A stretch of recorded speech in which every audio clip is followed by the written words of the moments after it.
Okay, we're back with more watercolor techniques. So today I'm going to be showing you the techniques with the pan watercolors, but this can be done with your watercolor pencils or tubes of watercolor paint as well. So at school we'll have some different things you can try out, but just for now I'm just showing you the pan. I'll make a video with the watercolor pencils as well. I'm just going to use the pan for this one. So let's get painting. The first one we're going to do is a review from our acrylic painting project, a wash. We're going to do a wash. So if you remember, what is a wash? Is a wash a thick coat of paint or a thin coat of paint?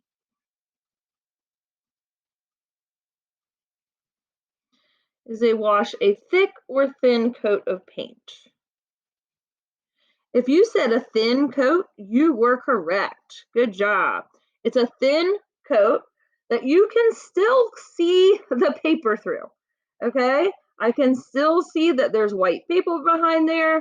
This is not super thick. With watercolors, you layer them to get your painting done. So you always start thin and you build to get it thicker. So the key with wash is using a flat brush and trying to get an even coat of paint.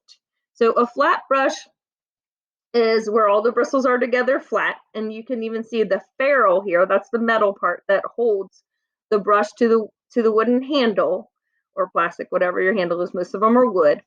It's flattened because it makes those bristles flat. Now a flat brush can be flat like this, or it can have an angle to it. Oh, I dropped it. Sorry. So this is a flat brush too, but see how the bristles are angled right here? This would work just the same, okay? So first get your wash. The next step is going to be our gradient. Gradient is when we have darker to lighter values. So I'm going to make this bottom area darker. And then I'm actually going to get that paint off my brush and just use water to spread this to get this lighter. Okay. Now I kind of stopped a little early, so I'm going to grab some of that paint. I just came down here to grab some of that pigment. Paint or pigment. Pigment is the color that we're using. And see, I want this lighter up here. I just messed up and made that darker. So I'm cleaning my brush and I'm using water to spread that out. There we go. So see how it's darker down here and then it goes to lighter. That's my gradient. I'm going to skip ahead down here to glaze. For glazing, we want to first do a wash. A thin coat of paint. Remember, a wash is a thin coat of paint. And then we're going to let that dry. Okay? So that's why I needed to skip ahead. Because with glazing, you do a layer, you let it dry, and then you do another layer. So get your thin coat down, let that dry. Now, I'm going to do what is called wet in wet.